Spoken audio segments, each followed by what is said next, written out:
From millionaire prankster, if I saved every penny I had, I think I would have close to $1 million. To part-time Taco Bell employee. I got a job. I work at Taco Bell. I've been there since February. This is the story of how Andrew Hales lost everything while maintaining a mature attitude about his own poor choices. Let's see how I became broke.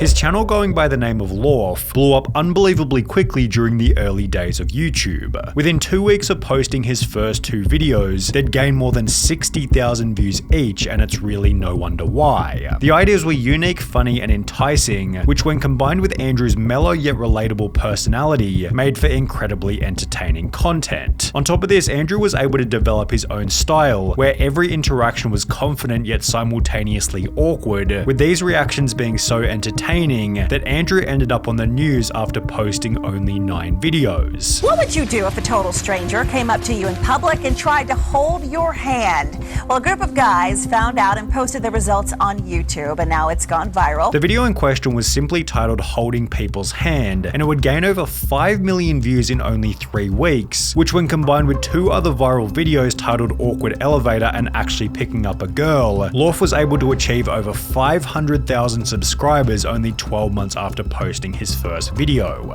In the process, Andrew maintained a strict upload schedule, posting a prank every single Monday for over 50 weeks straight, while showing strong accountability in each video description, such as "This is the first week after 50 weeks in a row that I didn't upload on Monday. I hope you'll forgive me." Andrew's consistency and desire to improve the content led to 2 new innovative videos titled "Tipping Servers $200" as well as "Paying for People's Groceries," and while this type of content has since been popularized by Mr. Beast, it was basically unheard of in 2013, helping LAHWF to pass 1 million subscribers only 6 months after hitting 500,000. However, while it seemed as though everything was going perfectly, Andrew began to experience a few major problems. With the prank genre now being significantly more popular on YouTube, LAHWF had to compete with other channels who were able to achieve better reactions by faking their videos. Andrew would diss these fake channels in a video titled "Easy Way to Go Viral," before posting a series of his own ironic, obviously fake videos, showing just how easy it was to achieve an inauthentic reaction. Andrew went on to state that despite his success, this was a pretty depressing period in his life. So I called my mom and she didn't pick up, and my dad and he didn't pick up, and I hadn't seen like any of my friends in a month or so, and I just felt like no one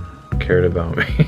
Yet these kinds of videos would only add to his charm as a relatable guy who was willing to talk about his darkest moments. This gave him a positive social media image as someone who was unconcerned about always looking perfect, which would continue into videos such as this one, simply titled "Crying," where Andrew would talk about some of his deepest insecurities before receiving comments such as, "Dang Andrew, I love you so much. Thank you so much for being so real. It allows others to be in their feelings and be okay with how they are. It does that for me. Thanks man, I love you so much." What's crazy is that every person that watches this video can relate in some way. Much respect to you, sir. Andrew, you are a goddamn legend for posting this vulnerable of a video. I love you man, ride the wave. But while Andrew's reputation was at an all-time high, his motivation to produce content was at an all-time low, leading to the announcement that he was done with the pranking genre altogether. For now, I really need to just take a break from social experiments and pranks, and I can't do them anymore. They're all the same to me, and it's just really boring. It's making me depressed, and I don't know, I just need to try new stuff. This new stuff that Andrew planned on trying was also explained in the video. Interview stuff. We have like a little set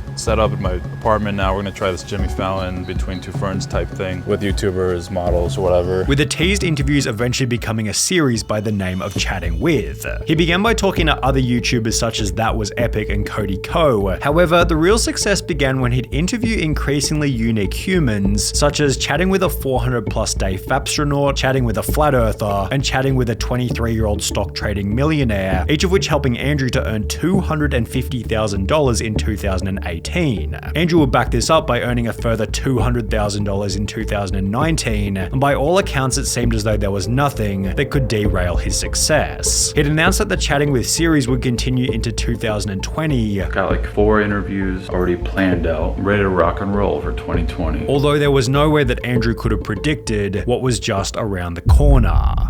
I was doing these chatting with. COVID canceled like the first like 5 I had going into 2020, and so I had to like start vlogging and experimenting. As mentioned, the pandemic put a stop to the chatting with series, forcing Andrew to experiment with various unrelated videos. He posted dancing, skating, and reactions, yet none of these blew up to the same degree as his content had in the past. When Andrew returned to the chatting with series after isolation, each episode averaged only 50,000 views each, leading him to admit that the channel wasn't doing so well. My channel's been dying. I've been pretty lost this year. It's been a very humbling year, definitely. Which had been the partial result of a few poor habits. March, April, in quarantine, watching movies, smoking weed, drinking. It was awesome, but also depressing. However, in all actuality, Andrew's worst habit might have been overspending, as only 2 weeks later, he'd upload a video titled Credit Card Debt, in which he'd explained that he owed approximately $50,000 to the bank. Man, these credit card companies are banks or whatever, yeah. They really sneak up on you. And then whoops, $200 a month of interest accruing every month. By this point, Andrew's channel was only gaining 1 million views per month, with no foreseeable increase in the quality of the content, as he had to sell most of his YouTube gear just to service the loans. I had a 70D and a Canon 5D and 2 SM7Bs, and yeah, I just sold it all, and that paid off one credit card. In the process, Andrew moved out of LA to a more affordable area. We found this Airbnb 2 months ago for $400 a month, and yeah, we're just pinching pennies and just trying to rapidly get out of debt. Where he'd film a video titled How I Became Broke, summarizing the situation that he'd found himself in. Didn't manage my money wisely. I traveled a lot. I went to Russia, Japan. Another big thing is taxes. I always like forget to save money for the taxes, and then it's like, boom, you owe 40 grand. It's like, oh, all the while paying $3,600 a month for this rent. That was a big mistake there. That was just a dumb flex. Weird flex.